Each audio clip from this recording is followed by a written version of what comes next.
sila datang beramai-ramai sebab ini adalah program ataupun acara yang terbuka dan kemasukan percuma.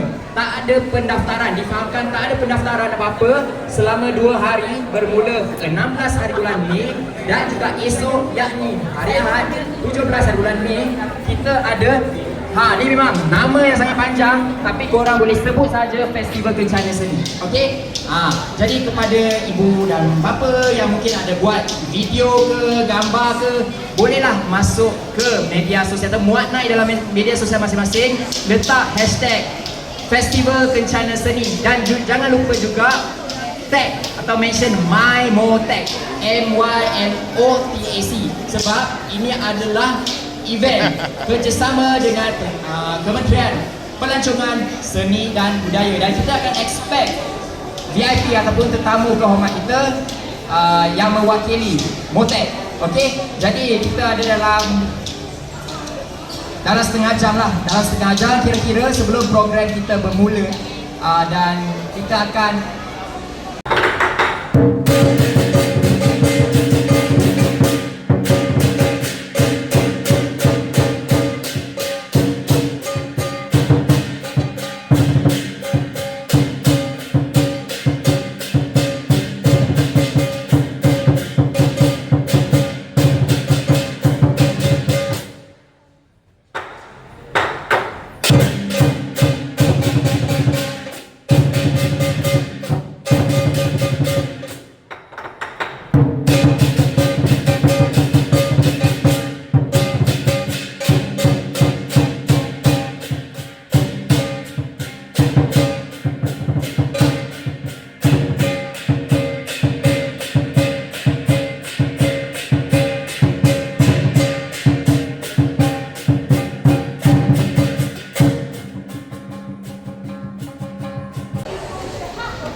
okey.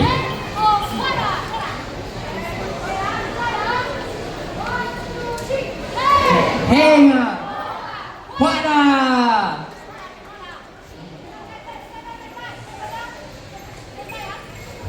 Okay, the camera, video, stand by. So we shout together. Hang on Wada. This means prosperity, wealthy, and good luck for all together. Can we try 3, 2, 1. We start. Okay, stand by. 3, 2, 1. Hang on Wada.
Ada lagi tak?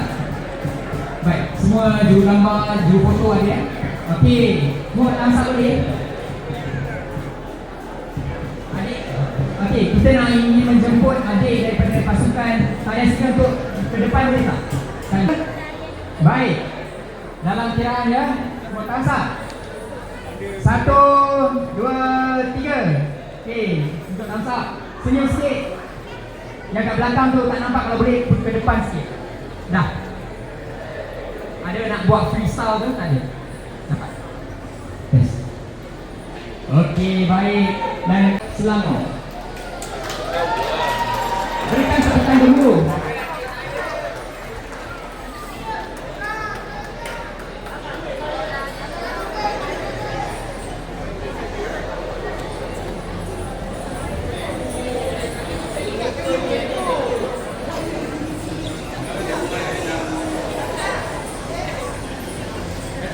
Satu,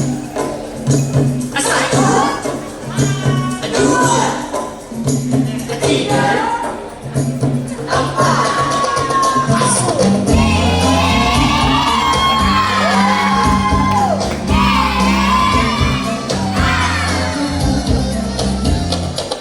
Mari kita bersambung